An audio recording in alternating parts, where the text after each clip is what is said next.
옮겨가는 그것이 바로 성숙한 신앙이다. 자, 오늘부터는 우리가 이제 요셉을 공부하는데요. 창세기가 전체가 50장이라고 그랬잖아요. 이제 이것을 우리가 어제 저녁에 말씀드린 것처럼 스트럭처라고 그래요. 성경의 구조. 그러니까 우리가 성경을 읽을 때는요, 반드시 성경의 구조를 먼저 알고 들어가야 이 성경의 맥이 잡히는 겁니다.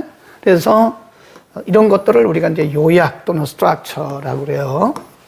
구조 1장부터 11장, 12장부터 50장 이렇게 되잖아요.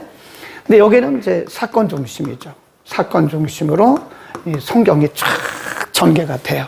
하나님의 창조부터 인간의 타락, 그 다음에 하나님의 홍수, 바벨탑, 뭐 이런 사건들이 큼직큼직한 사건들을 통해서 하나님의 의도가 전달이 되고요. 그 다음에 12장부터 50장까지는 네 분의 족장이 등장을 합니다. 아브라함, 이삭, 야곱, 그 다음에 요셉입니다. 그래서 우리는 이 부분을 뭐라고 얘기를 하냐면 인물 중심이다 그래요. 인물 중심. 하나님께서 아브라함을 하나님의 역사의 무대 위에 이렇게 등장시킨 거예요. 그래서 하나님이 아브라함을 통해서 어떻게 일하시는가를 통해서 하나님을 가르쳐 주시는 거예요. 이게 아브라함 얘기가 아니라니까요. 우리가 성경을 볼 때 아브라함에다 초점을 맞추면 성경이 빗나가는 거예요, 지금요. 의도가 뭔지 몰라요. 아브라함이 아니고 아브라함을 통해서 하나님이 어떻게 자기 계시를 하셨는가. 여기도 이삭을 통해서 하나님이 어떻게 자기 계시를 하셨는가. 야곱을 통해서, 요셉을 통해서 하나님이 어떻게 자기 계시를 하셨는가. 우리는 그걸 뭐라고 하냐면 하나님의 자기 계시라고 합니다. 자기 계시. 하나님이 스스로 자기를 드러내신. 그러니까 많이 우리 봤잖아요. 아브라함에게 나는 누구누구다. 이삭에게도 나는 누구누구다. 야곱에게도 여러 번 나타나셨잖아요. 나는 누구누구다. 그게 자기 계시거든요. 그래서 하나님께서 이 여러 분의 족장들을 통해서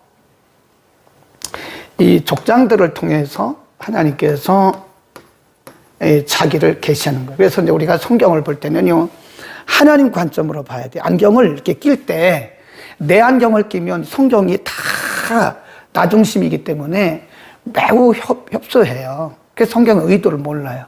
성경의 맥을 못 잡아요. 그래서 안경을 낄 때 무슨 안경을 껴야 돼요? 하나님의 관점. 이렇게 하나님 관점의 안경을 끼고 성경을 보면 성경이 착착착착착 풀어져요. 여러분이 성경을 많이 읽었는데도 성경이 무슨 얘기인지 모른다? 그럼 자기 안경을 내려놔야 돼요. 그래서 하나님 관점에서 하나님이 어떻게 생각하셨는가? 의도가 무엇일까? 하나님의 메시지가 뭔가? 이런 것들을 우리가 찾아야 된다. 그래서 오늘은 우리가 요셉이라고 하는 분을 하나님께서 37장부터 굉장히 길어요. 50장까지. 여기 딱 하나, 38장에서 유다 이야기가 나와요. 잠깐. 이거는 이제 잠깐 삽입된 장이라고 보는 거예요. 유다 이야기가 나오고 37장, 그 다음에 39장부터 모두가 다 요셉에 대한 얘기입니다. 요셉. 그래서 하나님의 무대 위에, 하나님의 역사의 무대 위에 하나님께서 요셉이라고 하는 사람을 이렇게 등장을 시키세요. 네, 등장.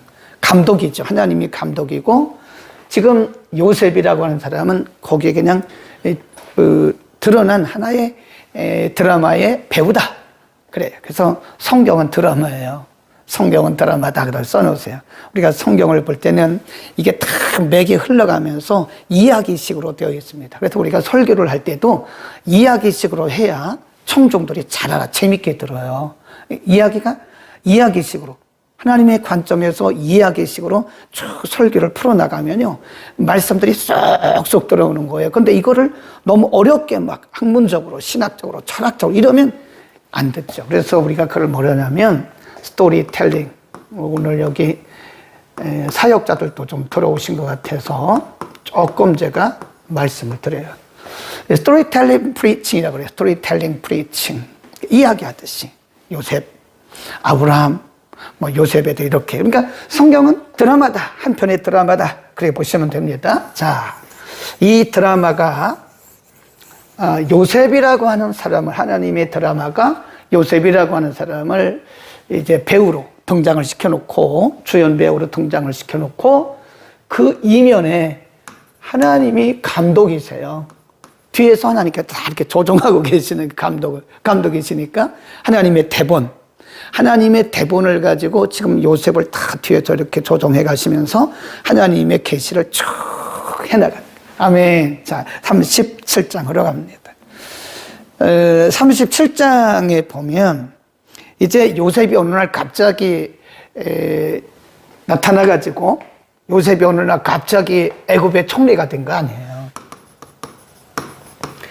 총리가 되는 것은 한참 뒤의 이야기예요. 한참 뒤에.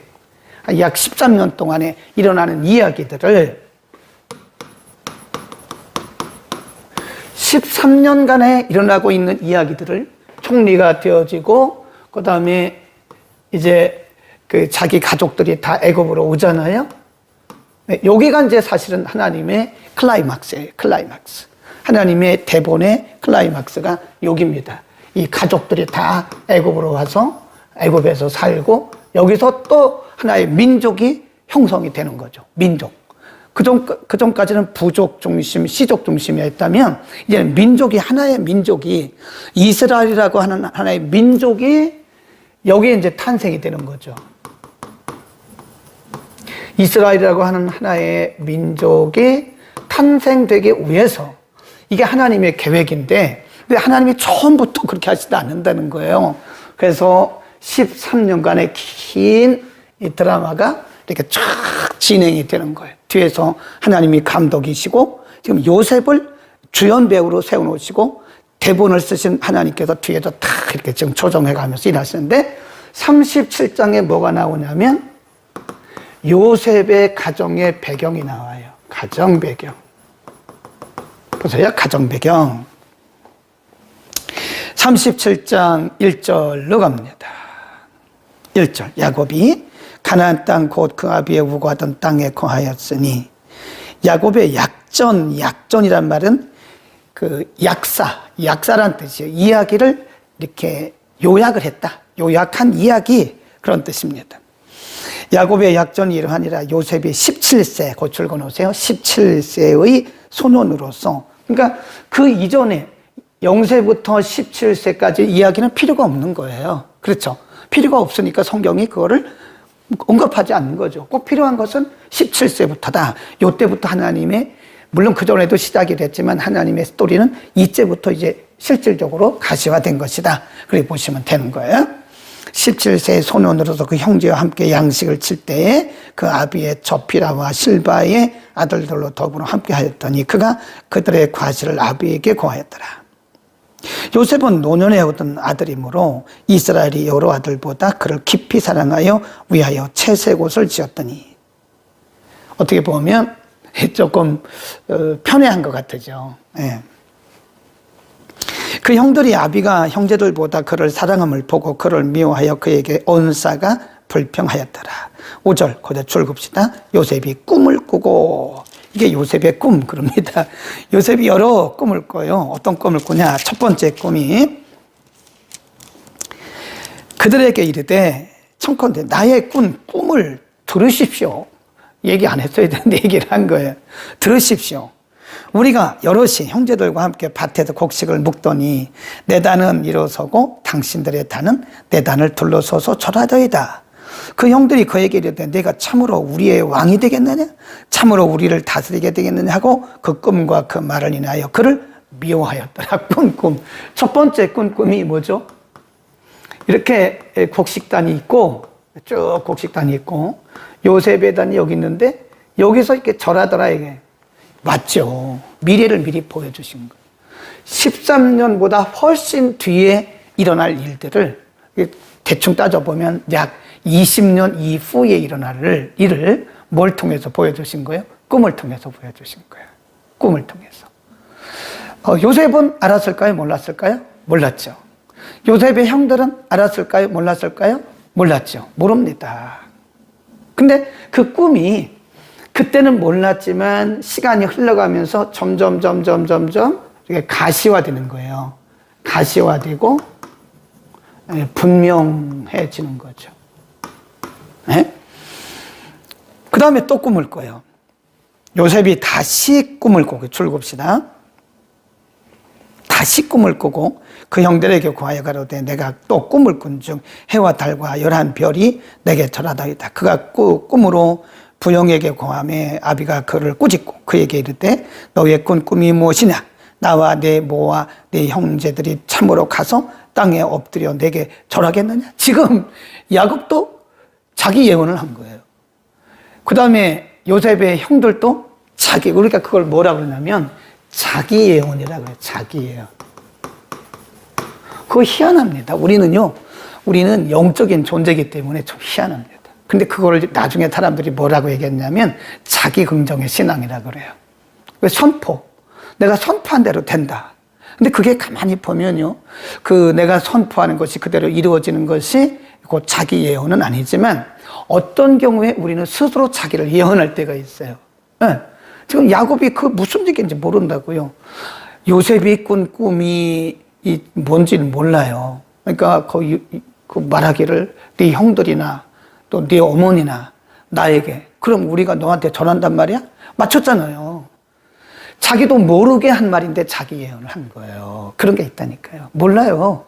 우리가 말은 하는데 그것이 언제 이루어질지는 모르지만 내가 내 예언을 할 때가 있다니까요. 모르지만 네. 참 신기해요. 11절 그 형들은 시기하여 그 아비는 그 말을 마음에 두었더라. 그러니까 이게 아무래도 요셉이 하는 말들을 듣고 그 아버지 야곱은 아무래도 얘가 심상치 않구나. 뭔가 이거 대범한 아이네. 이 보통 아니네. 이 마음에 두었다는 이게 뭔지는 모르겠지만 뭔가 있는 것 같다라는 생각을 했던 것 같아요. 그때. 네. 그리고 나서 이제 꿈 이야기가 나오고 나서 12절에 보면 이제 요셉이 애굽으로 팔려가는 그 과정을 설명을 합니다. 거기 보세요. 13. 이스라엘이 요셉에게 이르되 내 형들이 세겜에서 양을 치지 아니하느냐? 너를 그들에게로 보내리라. 요셉이 아비에게 대답하되 내가 그리하겠나이다.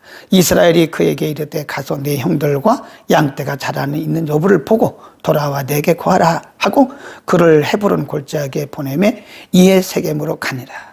아버지 심부름을 간 거죠. 아버지가 첫 번째 무슨 심부름을 했냐? 지금 너의 형들이 잘 있는지 없는지 그 안부를 좀 보고 와라. 가부를 좀 보고 와라. 그래서 간 거예요. 16. 그가 가로되 내가 나의 형들을 찾아오니 청컨대 그들의 양치는 곳을 내게 가르치소서. 그 사람이 가로되 그들이 여기서 떠났느니라. 내가 그들의 말을 들으니 도단으로 가자 하더라. 요셉이 그들의 뒤를 따라가서 도단에서 그들을 만나니라. 거기서 이제 만난 거예요.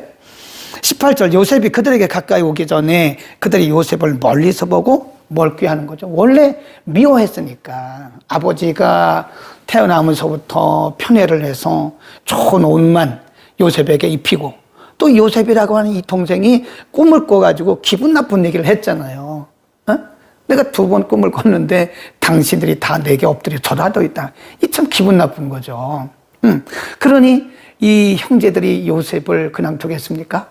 이렇게 저 동생이 오는데 저 동생을 죽이자. 이렇게 서로 살인에 대한 모의를 한 거죠. 거기 보세요. 죽이기를 꾀하더니 19절 서로 이르되 꿈꾸는 자가 우는 듯해. 자 그를 죽여 한 구덩이에 던지고 우리가 말하기를 악한 짐승이 그를 잡아먹었다 하자. 그 꿈이 어떻게 되는 것을 우리가 볼 것이니라. 루벤이 제일 큰 형이죠. 루벤이 듣고 요셉을 그들의 손에 구원하여 가로되 우리가 그 생명은 상하지 말자. 또 형이니까 좀 다르네. 그렇죠? 그 참 신기하더라고요. 이게 보면 요셉을 빼고 나머지 형제들이 있는데 다른 사람들은 다 요셉을 죽이자고 말하는데 형이 맨 맏형이 야 그건 아니야. 어떻게 우리가 동생을 죽이냐. 그렇게 하지 말자. 피 흘리지 말자. 우리 형제 간에 이런 일 하지 말자. 이게 뭔가 맏이들은 뭔가 다른 게 있어요. 보면 예, 어른스러워요. 예. 22절 루벤이 또 그들에게 이르되 피를 흘리지 말라. 그를 광야 그 구덩이에 던지고 손을 그에게 대지 말라 하니 이는 그가 요셉을 그들의 손에서 구원하여 그 아비에게로 돌리려 함이더라. 요셉이 형들에게 이르매 형들이 요셉의 옷 곧 입은 채색 옷을 벗기고 그를 잡아 구덩이에 던졌다. 루벤이 그렇게 제안을 한 거죠. 죽이지 말고 그냥 구덩이에다가 집어넣자. 그렇게 된 거예요. 그들이 앉아 음식을 먹다가 눈을 들어 본 적 한 이스마엘 족속이 길르앗에서 오는데 그 약대들의 향품과 유향과 모략을 싣고 애굽으로 내려가는데 그 줄겁시다. 유다. 유다는 12, 그 앞에 우리가 보면 이제 36장에 야곱의 아들들이 쭉 나오잖아요. 누구를 통해서 누구 또 몇 명이나 이렇게 나오잖아요. 근데 야곱이 제일 그러니까 첫 번째 부인이죠. 레아를 통해서 난 아들이 있어요. 그렇게 우리가 그 쭉 순서대로 하면 루시레유입니다. 루벤, 그 다음에 시몬, 레위, 유다예요. 루시레유, 유다가 네 번째거든요. 근데 유다는 뭔가 달라요. 네 번째 아들인데도 아까 루벤은 뭐 장자니까 뭐 어른스럽게 그렇게 동생을 죽이지 말자고 말할 수 있어요. 근데 유다는 네 번째 아들이라니까요. 근데 나중에 가보면요. 그 유다의 가문을 통해서 메시아가 흘러가요. 그러니까 하나님께 다 미리 준비해 놓으신 거예요. 모릅니다, 우리는. 12명의 아들 중에서 원칙적으로 말하면 루벤을 통해서 하나님의 약속에 흘러가야 되는데 아니더라고요. 네, 레위도 아니고 시몬도 아니고 네 번째 아들 유다를 통해서 하나님의 구원 계획에 흘러가는 거예요. 그러니까 우리는 몰라요.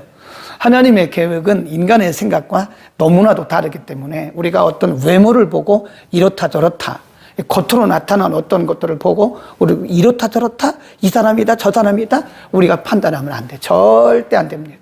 하나님의 계획과 우리의 계획은 달라요. 하나님의 시간과 우리의 시간은 다릅니다. 잠언에 보면 그런 말씀도 있어요. 하나님이 악한 날에는 악한 자도 쓰신다고요. 우리 일반적으로 생각할 때는 하나님이 믿음 좋고 기도 많이 하고 경건한 사람을 쓰실 것 같잖아요. 물론 그런 경우가 많죠. 근데 꼭 그런 건 아니에요.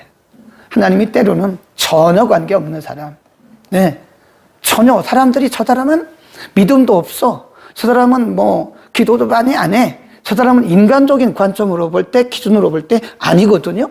근데 하나님이 그를 쓰실 때가 있는 거예요. 그러니까 하나님의 역사는 우리가 감히 말할 수가 없어요.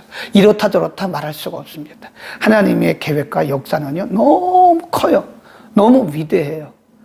광대합니다. 우리가 뭘 아는 것처럼 생각하면 안 됩니다. 내가 기도했는데 이렇다 그런 말도 함부로 하지만 그건 자기 개인의 생각인 거예요. 네. 우리가 잠깐 말씀을 드리면 신앙이라고 하는 것은 이 주관적인 부분이 있고요. 그 다음에 객관적인 부분이 있어요. 주관적인 것은 자기 경험이에요. 자기 경험. 이 주관적 체험. 그건 내게만 해당되는 겁니다. 내가 기도하다가 어떤 응답을 받았어요? 그건 내게 해당되는 거예요. 내가 기도했는데 하나님이 당신에게 이런 일이 있을 거래. 그건 내 생각이에요. 네. 하나님은 그렇게 잘 안 하시더라고요. 때로 그렇게 하실 때도 있긴 하거든요. 모를 때는 저 사람이 너무 모르면 하나님이 어떤 사람의 기도를 통해서 그러나 윤곽만 보여주시지 정확하게 알려주시지 않아요. 가끔 보면 내가 기도하다가 당신에 대해서 응답을 받았는데 당신의 문제가 원인이 이거래. 그런 말 하지 마세요. 큰일 납니다. 하나님의 영역을 여러분이 침범합니까? 여러분이 하나님이에요? 그렇게 신령해요? 그런 말 하면 안 돼요. 그건 주관적인 부분이라. 주관적인 부분. 하나님께서 내게 기도하라고, 저분을 위해서 기도하라고 그냥 하나님께 윤곽만 알려주신 거구나. 어떤 분들은 내가 기도해서 당신의 비밀을 다 알아. 그건 무당입니다. 그건 예수 무당. 그럴 수가 없어요. 무당들은 귀신의 역사를 통해서 사람의 이름 대고 그 태어난 날짜 말하면요, 지나가는 거 얘기하고 성품도 얘기해. 그거 귀신이 알려주는 거예요. 그러나 우리는 귀신이 알려주는 게 아니고 성령의 감동을 통해서 주시는 건데, 성령은 인격적인 분이시기 때문에 다른 사람의 비밀을 나에게 알려주시지를 않습니다. 그러면 이 세계가 어떻게 되겠습니까?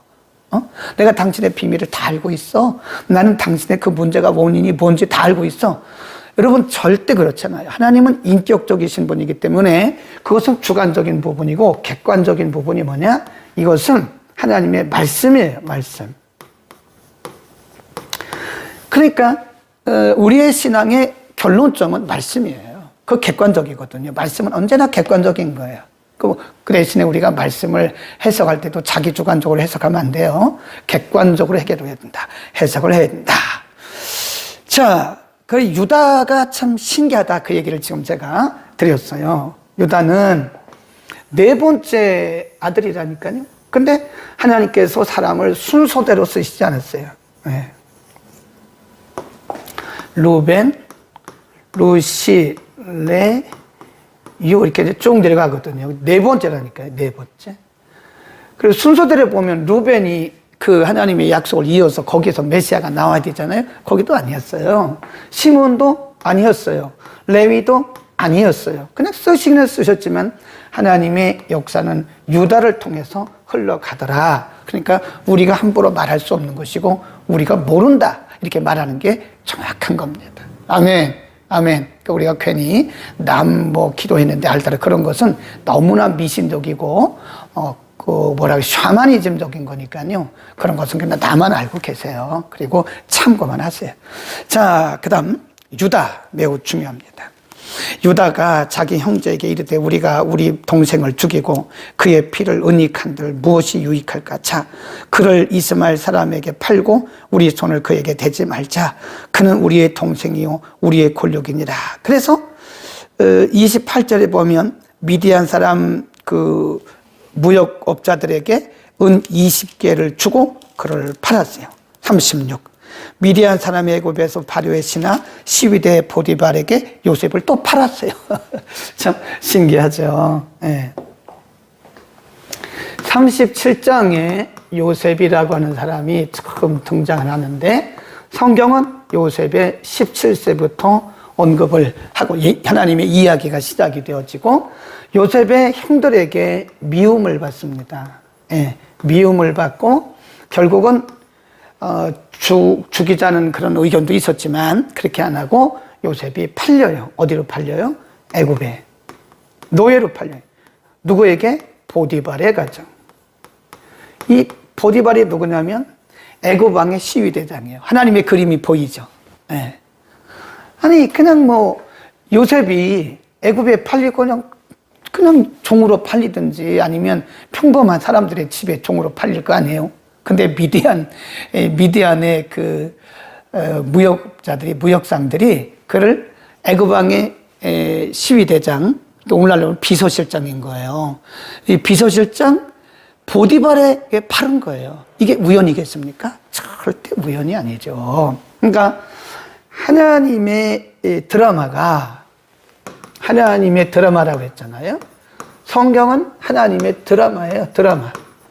이 드라마가 감독이신 하나님에 의해서 쭉 연출이 되는 거죠. 연출이 되는데 거기에 지금 누가 등장을 했죠? 그 주연은 누구예요? 주연 배우는 요셉. 그 다음에 여기에 등장하는 인물들이 있어요. 엑스트라들이 있어요. 엑스트라. 어떤 사람은 엑스트라. 그러니까 예를 들어서 루벤. 이 사람은 엑스트라는 아니죠. 시몬이 아니고 유다. 요 사람. 그 다음에 거기에 이제 나오는 게 누구냐면 미디안 상인. 무역업자들이죠. 미디안 무역업자. 요 사람은 엑스트라예요. 하나님께서 어쨌든 엑스트라이지만 여기에 등장을 시켰고 이 사람이 바로 보디발의 가정에 딱 팔은 거예요. 노예로 팔은 거예요.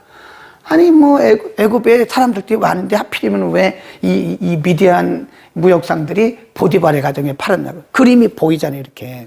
그러니까 성경을 보면요, 이렇게 하나님의 그림이 쫙 실력같이 보여요. 근데 그거를 우리가 맥이라고 그러는 거예요. 맥. 성경의 맥을 줍니다. 39장 요셉이 이끌려 애굽에 내려가며 연결되는 거예요. 37장 그 부분이 다시 연결하는 겁니다. 요셉이 이끌려 애굽에 내려가며 바로의 신하 12대장 애굽 사람 보디발이 그를 그리로 데려간 이스라엘 사람의 손에서 그를 산이라. 거기 줄 긋시다. 이제부터 요셉의 억울한 일들이 시작이 되는데 그 전에 성경은 뭘 먼저 언급하냐면 하나님이 그와 함께 하신다. 그거예요. 굉장히 중요하죠. 하나님의 드라마가 이렇게 진행되는 과정에는요, 평범하지가 않아요. 요셉이 애굽의 총리가 되고 또 그 가족들이 다 이제 애굽에 와서 하나의 민족 공동체를 이루는 하나님의 그 크신 하나님의 계획이 이루어질 때까지 하나님 요셉이라는 사람을 하나님의 무대 위에 올려놓고 뒤에서 감독이 조종해 가고 계시는데 요셉의 그 날이 여기까지 오는 그 과정이라는 게 절대로 평탄치가 않습니다, 여러분. 그러니까 우리가 이제 뭐 찬송가의 가사에 보면 무슨 일을 만나든지 만사형통하리라. 맞죠?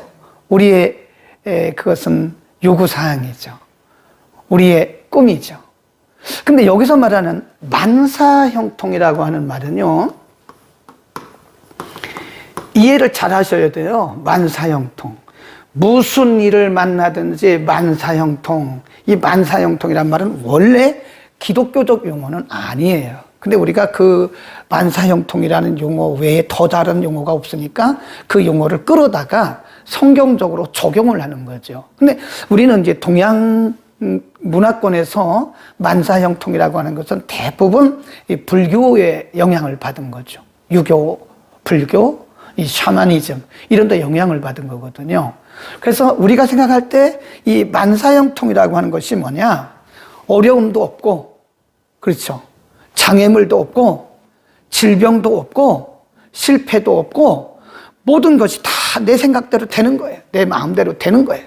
내가 기도한 대로 되고, 만일 우리가 하나님 앞에 기도하면서 만사형통의 개념을 가지고 기도한다면 이 개념을 바꾸셔야 돼요. 의미를 바꾸셔야 됩니다. 절대 그렇지 않아요. 아브라함을 보세요.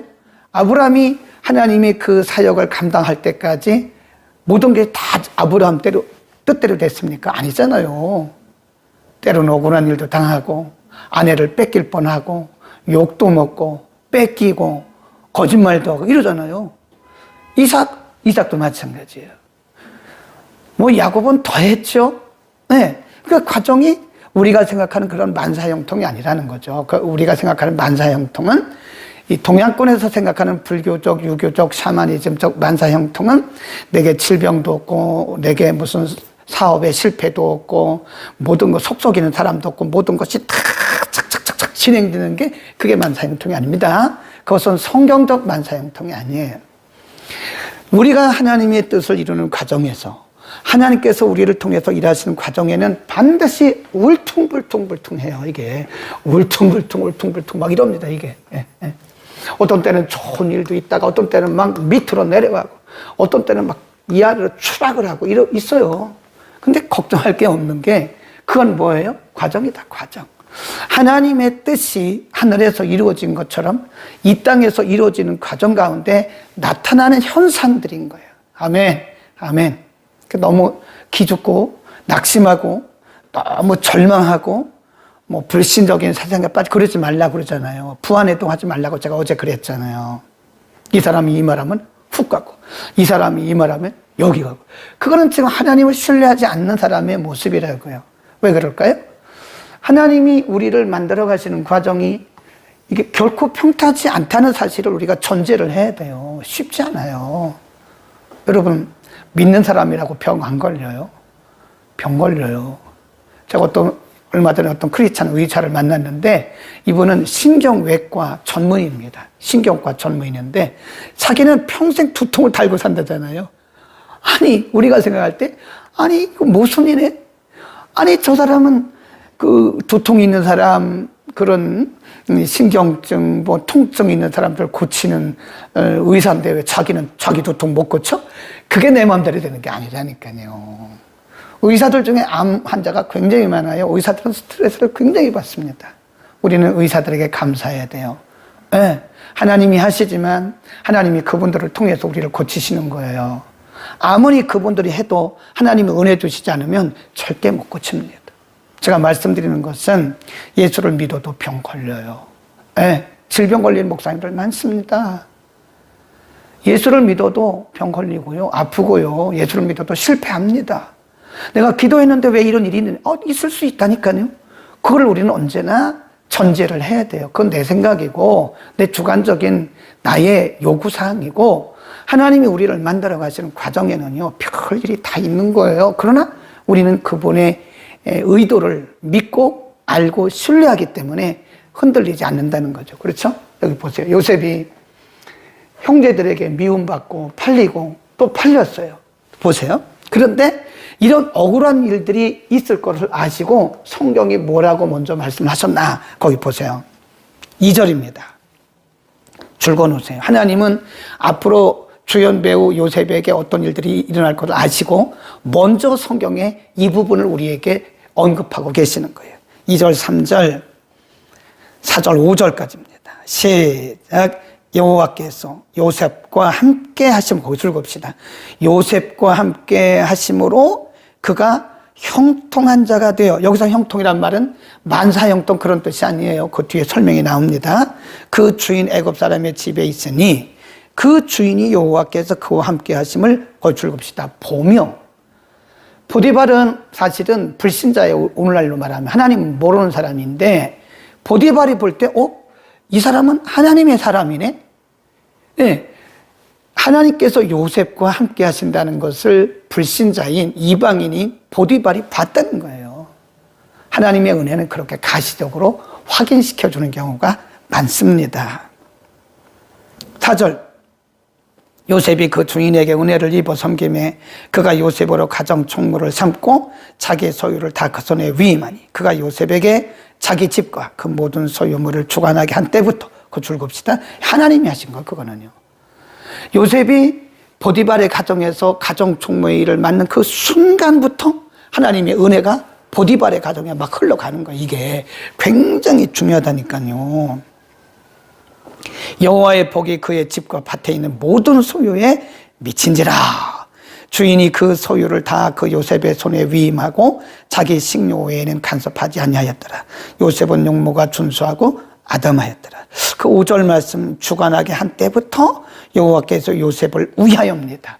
요셉을 위하여 그 애굽 사람의 집에 복을 내리셨다. 그러니까 우리는 그걸 뭐라 그러냐면요, 축복의 통로. 이거 조금 다시 설명해야 되니까 여기만 지울게요. 요셉이 이 보디발의 가정에 가는 날부터 하나님이 은혜를 주셔서 보디발의 가정에 하나님의 은혜가 흐르기 시작해요. 하나님이 우리를 쓰실 때는요, 그럴 때가 있어요. 내가 가면 그 집이 잘 돼요. 네, 내가 가면 이상하게 그 회사가 잘 돼요. 하나님이 하시는 거예요. 축복의 통로처럼. 요셉이 보디발의 가정의 일을 맡은 그 시간부터 요셉을 위하여 하나님의 축복이 보디발의 가정에 전분하게 다 흘렸던 것처럼 저와 여러분이 축복의 통로가 돼서 어디든지 우리가 가면 하나님의 은혜가 흐르기를 정말 축복합니다. 우리가 축복의 통로로 살아야 되겠죠? 하나님 앞에 그렇게 기도하세요. 하나님, 저를 축복의 통로로 사용하여 주옵소서. 거기다가 쓰세요. 축복의 통로, 축복의 통로. 하나님, 저를 축복의 통로로 사용해 주세요. 제가 이 땅에 사는 동안 하나님의 축복의 통로, 하나님, 저를 통해서 사람이 살아나고, 가정이 살아나고, 제가 속한 직장이 살아나고, 공동체가 살아나고, 교회가 살아나고, 하나님, 저를 평생, 지금까지는 어땠는지 모르지만 제 말을 통해서 사람들이 위로를 받고, 제가 감을 그 순간부터 그 사람들이 새로워지고, 하나님, 저를 축복의 통로로 써주옵소서. 그렇게 기도합시다. 그것이 저와 여러분의 기도 제목이 되었으면 아주 좋겠어요. 그렇게 되기를 축복합니다. 그리고 나서 하나님의 이런 축복에는 있고 나서, 그러니까 하나님이 미리 보시고 아시고 지금 요셉에게 일어날 일들을 미리 아시고 하나님께서 뭘 보여주신 거예요? 예. 여기에 지금 큰 장애물이 하나 생겼어요. 여기에 이제 요셉에게 닥칠 큰 문제가 하나 여기 지금 딱 서 있어요. 하나님의 계획이죠, 뭐. 하나님의 그 계획에, 거기, 하나님의 계획에 그렇게 써 있는 거예요, 거기에. 연출을 하시는 거죠, 하나님께서. 그 전에, 그래서 이 일이 있기 전에 하나님께서 여기서 보디발이 가정총무가 삼았는데, 보디발이 가정총무를 삼은 보디발이 요셉이 비록 종으로 왔기는 왔지만, 이 사람은 보통 사람이 아니라는 것을 가시적 증거를 통해서 보여주셨다고요.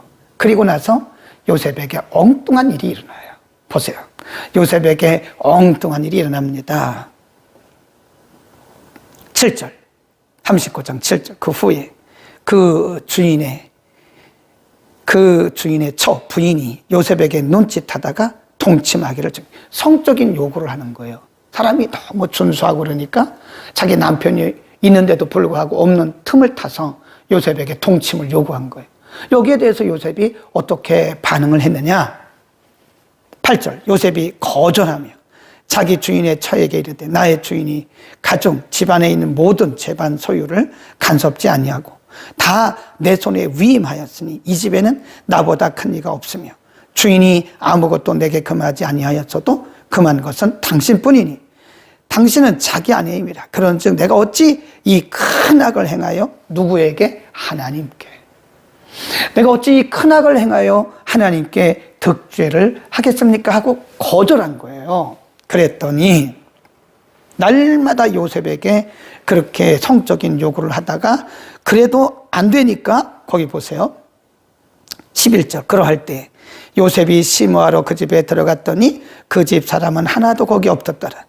그 여인이 그 옷을 잡고 가로되 나와 동침하자. 요셉이 자기 옷을 그 손에 버리고 도망나가매 그가 요셉이 그 옷을 자기 손에 버려두고 도망가 나감을 보고 그 옷을 증거로 잡은 거예요. 그리고 엉뚱한 얘기를 합니다. 거기 보세요. 14절.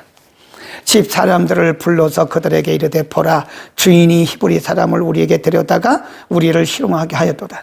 그가 나를 겁간코자 내게로 들어오기로 내가 크게 소리 질렀더니 그가 나의 소리 질러 부름을 듣고 그 옷을 내게 버려두고 도망하여 나갔느니라. 말도 안 되는 소리 하는 거죠. 지금 언제 요셉이 그랬어요? 요셉은 하나님께 범죄하지 않기 위해서 날마다 성적인 요구를 하고 그래도 안 되니까 막 도망가는 요셉을 잡다가 그 겉옷이 벗어진 거예요. 근데 그걸 가지고 이제 증거를 삼아서 사람들에게 말하는 거예요. 이거 봐라. 요셉이 나를 겁간하러 들어왔다가 이게 증거물이다. 말이 돼요. 1%도 근거가 없는 얘기죠. 억울하죠. 얼마나 억울합니까? 이런 억울한 일을 만납니다. 그래서 17절 자기 남편에게 이렇게 또 거짓말을 해요. 그 말로 그에게 고하여 가로되 당신이 우리에게 데려온 히브리 종이 나를 희롱코자 내게로 들어왔기로 내가 소리질러 불렀더니 그가 그 옷을 내게 버려두고 도망하여 나갔나이다. 주인이 그 아내가 자기에게 고하기를 당신의 종이 내게 이같이 행하였다 하는 말을 듣고 심히 노한지라. 이에 요셉의 주인이 그를 잡아 옥에 가두었다. 그렇지만 그 옥은 왕의 죄수를 가두는 곳이었고 21절에 보면 여호와께서 요셉과 함께 하셨고 23절에 보면 범사에 그에게 복을 주셨다는 거예요. 하나님의 그 연출이 참 신기하죠. 대본, 하나님의 대본, 연출. 여기서 하나님이 함께 하신 걸 보여주시더니 여기서 억울한 일을, 말도 안 되는 억울한 일을 당하고 지금 어디 들어갔어요? 감옥에 들어갔어요. 감옥에. 근데 그 감옥이 어떤 감옥이냐면 왕의 죄수. 왕의 죄수들을 가두는 감옥이에요. 그림이 보이죠? 하나님이 서서히 지금 요셉을 높여가는 거예요. 이렇게. 이런 과정을 통해서. 근데 높여가는 과정에 반드시 뭐가 있었어요? 말도 안 되는 억울한 일이 있는데 여러분 잘 보세요. 우리가 세상을 살다가 이런 억울한 일을 거예요. 말도 안, 교회에서도 당했을 거예요. 여러분 아마 구역에서도 그렇고 여러분의 의도와 상관없이 이 교회 공동체도 여러분 많이 억울한 일을 당했을 거예요. 그런데 그 억울한 일을 당할 때요, 반드시 하나님께 주목을 해야 되고, 거기에 하나님의 뜻이 있어요.